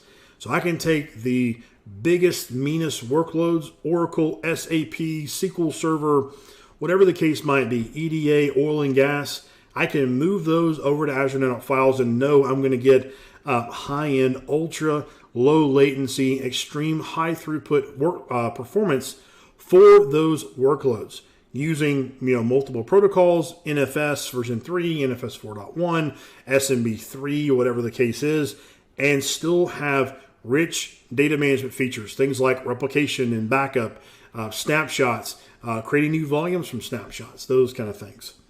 One of the most important pieces of this, though, that we can't lose sight of is the simplicity of the solution. And what I mean by that is that there's no requirement to be a storage administrator in any capacity with Azure NetApp Files, meaning I can go in as an Azure user through the portal and provision my NetApp account, my capacity pool, and a volume, and within 3 clicks, I have storage. Very, very simple to do. Again, we can automate this end to end through any of the popular tools, again, like a Terraform or an Ansible, what have you, but I can go through the Azure portal as well and do this end to end. So I can add this into my workflows very easily, like I would any other type of Terraform file or an ARM template or whatever the case is. And I know this is going to use the same hooks into ARM like any other Azure native service would. So it gives me that continuity and simplicity of how to use this as a storage service like I would use any other service inside of Azure. And the last piece is that this is fully secure and extremely compliant with everything you would see in Azure Trust Center today. We are in the Azure data center, so all the compliance rules and all the rigors and the standards that any other Azure service would have to adhere to, this is no different. Talking through the service briefly, so we have a few levers to control price and performance, and we call these service levels. We have 3 of them. There's standard, premium, and ultra. Your pricing is going to be 15 cents per gigabyte per month for standard, 30 for premium, 40 for ultra, and then there's also a throughput level. This is your performance lever. You can control how fast you need your workloads to go based on your service level. So your throughput at standard is going to be 16 megabytes per provision terabyte. Premium gives you 64, Ultra 128. And we got a breakdown here on the slide, shows a pretty good example of this in terms of where we typically see workloads land. So things like standard as an example, great for file services, your standard file shares, NFS exports, those kind of things. Up to Ultra, great for SAP HANA, for log volumes, those kind of things that have extremely low latency requirements, and everything in between. Some scenarios and workloads, kind of cover this up a little bit up to this point, but to put a finer point on it, we see a lot of the lift and shift experiences from the data center into the cloud being opened up using Azure NetApp Files because of the performance requirements that those applications typically have that up to this point were a struggle to meet successfully with traditional cloud storage. ANF or Azure NetApp Files really helps you get past that hurdle in many ways. But it doesn't stop there. You can also use this for net new applications in the cloud that are open source. Practically every new cloud technology is open source in many aspects. Microsoft's has been embracing open source Linux specifically for a long time now, and it shows. So things like HD Insight, Spark, Hadoop, machine learning and AI, containers with AKS, all of them are open source technology running sooner or later on a Linux kernel that can use NFS.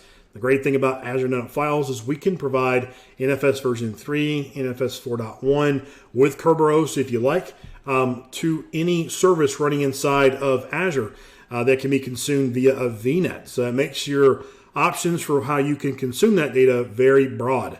So it allows you to store your data in one location versus having to copy it around numerous times to different locations to satisfy different application requirements.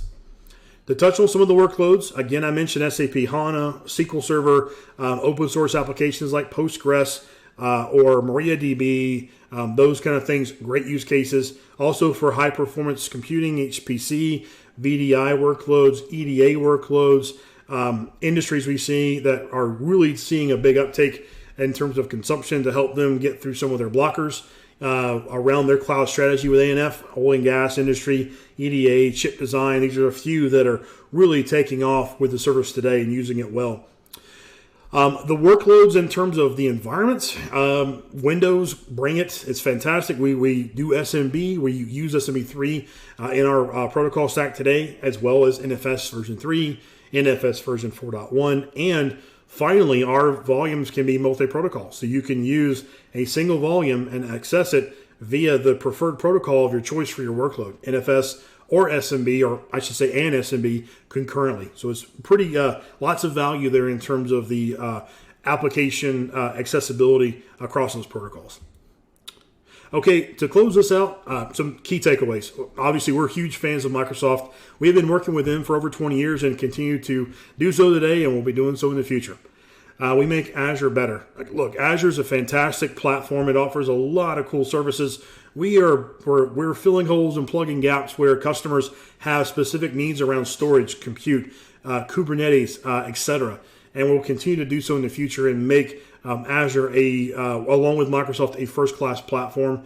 I want to say, in terms of a call to action here, please consider visiting our website, www.netapp.com/cloud services, to find out more information about these services I've spoken about today and more. And if you have any questions, we can help you out from there. And with that, I'll close this out and we can answer any questions you may have. I want to thank you for your time and have a great day. Oh man, Will, thank you for that awesome grand finale to today's MegaCast. And guys, the fun is not over yet because Will is going to stick around with us to answer some of your questions. Before we do jump into that, I just want to point out that we, one last time, have that poll question up. Please take a minute, give us your feedback. Let us know what else do you want to hear about from NetApp. All right, Will, you ready to dive into some questions? Absolutely. Awesome. All right, well, let's start out with this question from Dan. Dan is wondering if NetApp has its own cloud instead of just using the Azure cloud. That is a great question, Dan. NetApp does not have its own cloud. We partner with Azure, Microsoft around the Azure cloud, other hyperscalers as well that we will not mention at this time, but you know probably who I'm talking about.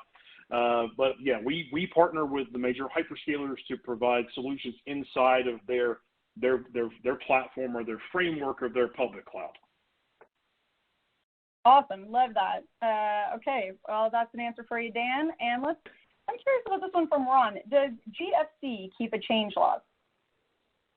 I saw that question too. That's a great question as well. So the answer is no, in the sense that it is using, we're watching data that has changed from the source or the central location where the data is stored out to the edge. But in terms of like user accessible change log, no, that would be probably something more like a versioning or something of that nature. It would be, we're looking at changes of the data, but that's just so we can keep up with what has changed between, data that's cached at the edge and what's, the actual single source of truth at the source location.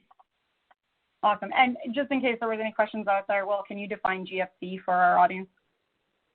Absolutely. GFC is Global File Cache, NetApp Global File Cache. Awesome. All right. Does your solution have the capability for customers to choose where their data is stored? Specifically, this person's wondering if they want to, say, not store data in a certain nation, are they going to be able to have that option?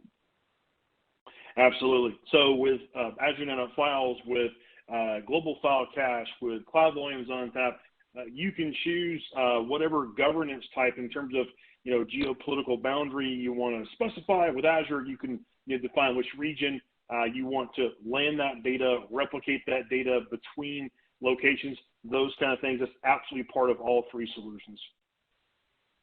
Awesome. Okay. Here's another good one.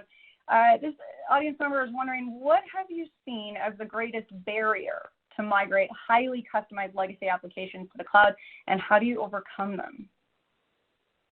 In a lot of ways, customers that have legacy apps that are trying to get into the cloud, they often run into issues of either scale of capacity and how much real estate they need for the application to run, or performance, or a combination of both, very prevalent in our working with customers trying to migrate data.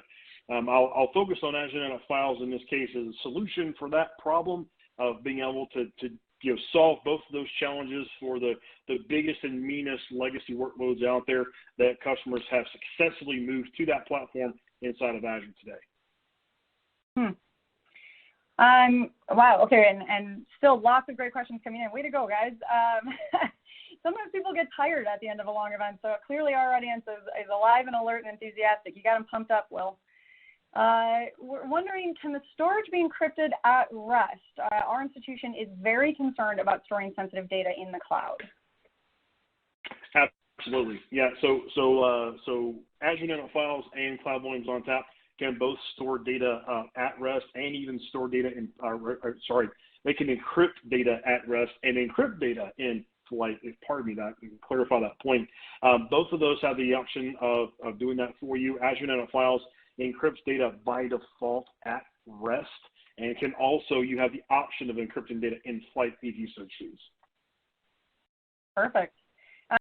There are still a lot of questions, but we are running a bit short on time. Will is going to be able to follow up with those of you who we don't read the questions out loud today, so please know that you will get some answers back from NetApp. But Will, before we wrap up, and we were just asked this by Deepak as well, what is the next step? Now, you mentioned visit the website.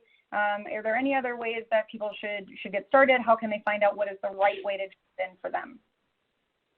Yeah, without question, going to our website, netapp.com, is going to be the best location to get any and all of our information, the latest up-to-date content, and the ways to get started with all of our services. I highly recommend everyone visit our site today. Perfect. Okay, well, Will, thank you so much for taking the time to chat with us. I hope you can stick around a little bit and chat a bit more on live chat, and have an excellent rest of your day, Will. Thank you for your time. All right, well, and thank you to the audience for asking some great questions, and again, to those of you who took the time to answer our poll. We really do appreciate that feedback. I do also want to mention, if you're looking for another great way to get some information on NetApp, click back into that Handouts tab, full of good stuff, and download their ebook on moving your enterprise applications to Azure faster. Awesome resource. Go check that out. While you are clicking around in the Handouts tab, I am going to get to, you all know it's coming, the very last prize drawing of our day today. So we are going to have 3 winners in this one. We have a final winner of the $500 Amazon gift card, as well as our grand prize winner, the Microsoft Surface laptop. And we're actually going to do a bonus one of those as well. Okay, so the final winner of the $500 Amazon gift card is Randall Carey of California. That's Randall Carey of California. And the final grand prize winner of the Microsoft Surface Laptop 4 is Jose Villarreal in Illinois. Jose Villarreal in Illinois. And as I mentioned, there is one more bonus winner. So one more bonus grand prize winner of a Microsoft Surface Laptop 4 to give away. And the winner is Brandon Gilbert of Iowa. Okay, Brandon Gilbert of Iowa. So I'm just going to recap those real quick here because there was a few asks for the winners list. So gift card number 1, Nestor Ramirez. Grand prize number 1, Benjamin Kreitz. Gift card number 2, Marek Niradaka. Gift card or grand prize number 2, Monty Hartman. Gift card number 3, Tim Von Gall. Grand prize number 3, Randall Carey. Gift card number 4, Kimberly Chamberlain. Grand prize number 4, Jose Villarreal, and grand prize number 5, Brandon Gilbert. Congrats to all of our lucky winners today, including, don't forget about that best question coming in from each session. We will reach out to all of you after the event. Now, before you head out today, make sure that you do check out Actual Tech Media Ransomware Guide in the Handouts tab. You can find everything you need to know about ransomware, how to understand, prevent, and recover. And that's a clickable link right there on the screen, so visit ransomware.org for more information. If you are in the event today and you would like to chat with us about presenting on a future EcoCast or MegaCast event, we would love to hear from you.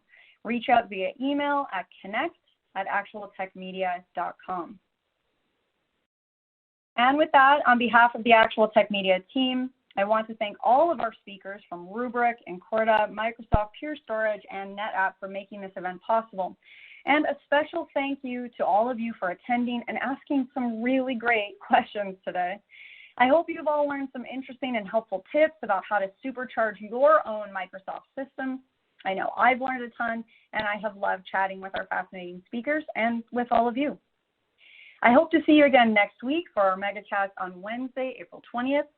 That is at 12 p.m. Eastern Standard, which should be 9 a.m. Pacific. I think that's 10 a.m. Mountain. We will be exploring SecOps, discovering critical capabilities in leading SSE, SIM, and SOAR tools. So you don't want to miss that one. Mark your calendars now. I hope to chat with all of you again soon. Until then, have an absolutely beautiful rest of your day.